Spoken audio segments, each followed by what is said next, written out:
Hey, what's up, Tribe? This is Adam with Warrior Tribe Tactical. Came out to the range today, the Warrior Tribe range, and let's talk about shooting an AR-15 a little bit better.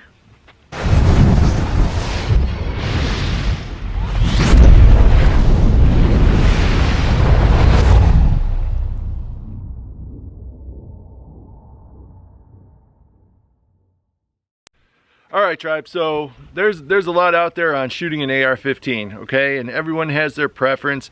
I'm not saying any way is the right way, because let's be real, if you're getting quality hits in a timely manner, in the time that you want, quickly, you're doing things okay, and if you're comfortable doing it.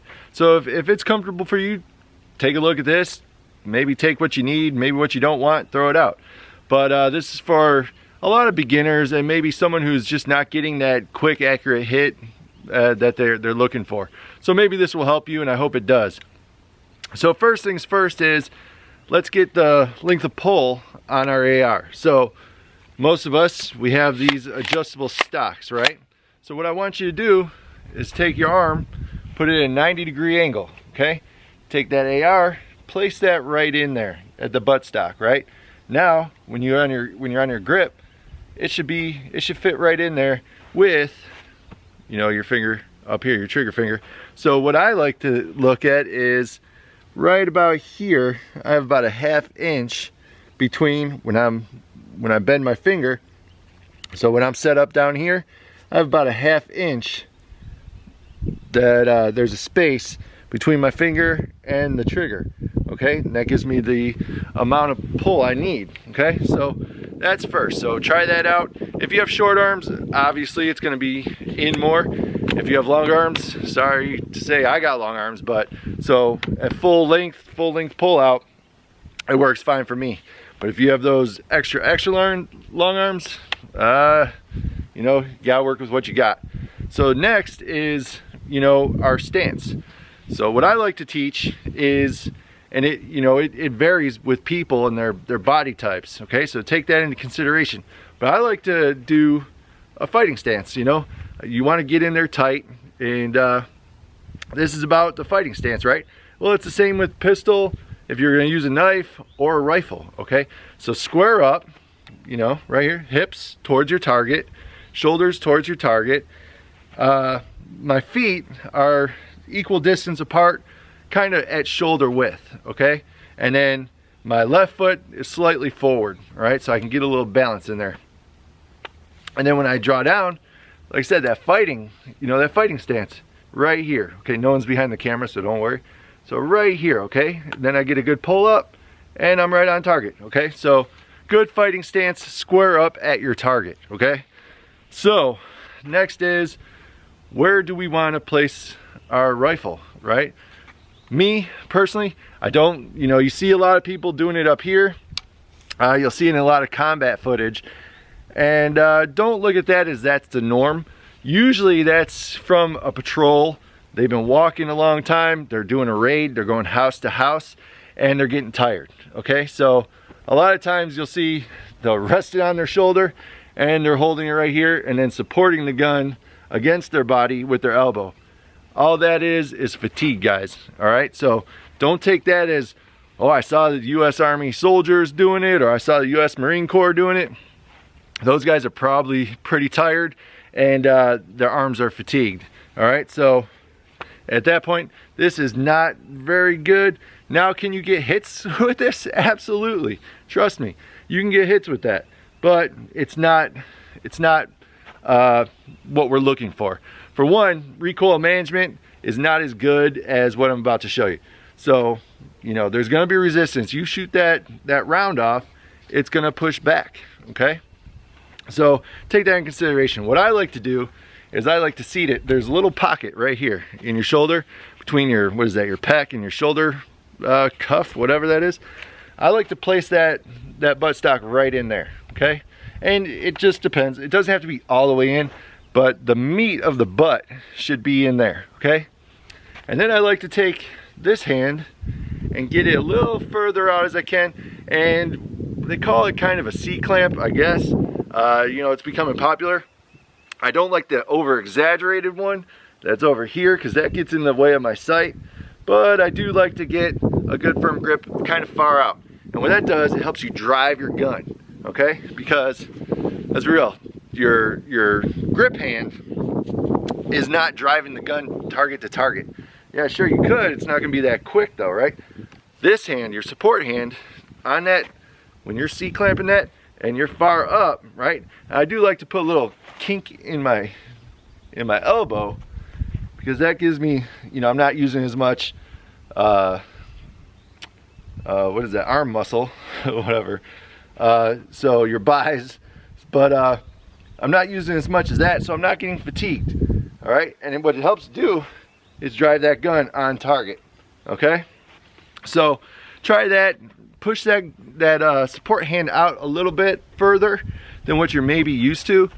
Get a good C-clamp so thumb goes right over. And you know, I have a pressure switch for my light, so that helps. That tells me where I want to be on my gun, all right? So little things like that can help you out. But I'm right over that, and I can still see my sights good. I can still drive that gun target to target quickly. And it helps me stop on the target, okay? So we know our eyes drive the gun, okay? So if I'm picking target to target, my eyes are gonna go to that target first. It's easier to stop on that target when my eyes are locked on it than driving the gun to the target, my eyes following, I could over pursuit. All right, so we don't want that. So eyes go first before the gun, okay? Now, so we got the C-clamp, and third, well, next is how much pressure do we want to put on that gun, all right? So we hear a lot of, well, I want it really forced into there so I can get good solid hits and the gun's not jumping. Me, I'm somewhere in between a light hold, because you will see people that say, hey, just hold it light, just get it on target, let the gun do what it's supposed to do. Basically, if you're not putting too much pressure on it, holding it down, you know, the gun's gonna work back and forth. That's the way it's supposed to go, path of least resistance, right? So it's gonna go back and forth on its own. Now, what I find is too little pressure, I kind of jump all over with my red dot. So if I was using this EOTech, I move around a little bit too much, okay? But if I use too much pressure, I find that I get fatigued a lot quicker. So what I do is somewhere in between. I don't use a ton of pressure and I don't use too little pressure. So I'm somewhere in between that, and really, you're gonna have to get out to the range and try that out, okay? So you're gonna have to see if you're on your target and you can get good quality hits fast with little pressure or more pressure. It's gonna be up to you to figure that out. And usually you can do with 5-round strings to see where you're hitting, and we'll go over a cadence drill that you can do. Now, I'm not huge on cadence, but it can help you in the process to get better, okay? All right, so if I'm picking up targets and I'm gonna shoot, watch what the gun's doing. So if I'm here and I'm a little tired and I'm on,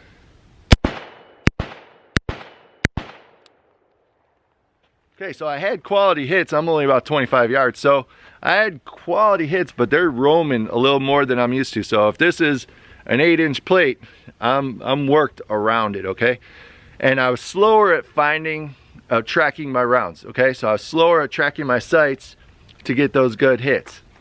So now, if I bring it down and I put it in that pocket and I reach out, maybe even use the old school grip right here. So now, I got a little more control. Wasn't dancing as much. Still a little bit slower than what I'm used to. And I did bring that grouping in more. Now it's about the size of my palm. Okay, so now, and this is for you to try out, you know, see what works best for you. So now I'm out here, I'm not bringing a ton of pressure in, I'm not very light on the gun, but now I'm out of rounds. So 2 rounds and I had good hits. All right, so for me, bringing that gun out, I can get way more speed because I can find my sights. I can track my sights a lot better. And I'm not using a ton of pressure to pull in, okay? So I'm not getting fatigued. So a couple things to think about. All right, so tribe, I told you I'm not big on cadence, especially in a gunfight, because everything's changing in that environment. The speed you're shooting at something, what you're shooting at, that's all changing. So having a cadence in your head, you know, is helpful for training to get you to a position where you're comfortable with shooting that gun, how much and how effectively you need to do it. But a drill that I do use that plays with cadence, just to see that I can work my speed up and make sure that I'm getting accurate hits with the speed that I'm using. So the first is a 1,000 count. Okay, so if I come out, it's 1,000. Okay, so I'm nice and tight. It's controlled. I'm picking up my sights. I got time to do that. So I move up. So the next is 1 and 2. Okay, so if I'm here, right? So so I'm still pretty tight. I'm finding those sights and the target and putting a good group on them. Third is 1, 2, 3, 4, 5. Okay, so we're speeding up a little more. Okay. All right, so I did spread out a little more, but I did spread out a little more with that speed. Still in that target that I'm aiming at, that 8-inch circle, but I can see it is spreading out a little more. And you know, it's a little tougher to find those sights that quick. But now let's go try to even push a little faster. 1, 2, 3, 4, 5. As fast as I can pull that trigger to see my disbursement of my rounds, right? Okay, so I did push a little bit out. I had 1 flyer. Okay, so you can see when you're really pushing that speed, you'll come out of your comfort zone. But I like doing that drill just to check my accuracy with speed, because you know we want acceptable hits. Okay, with acceptable speed, we want to be first in the gunfight to win. Okay, so I hope this helped out, guys. Check us out on Instagram and Facebook, and check out our website. Come get that training. All right, guys, have a good one.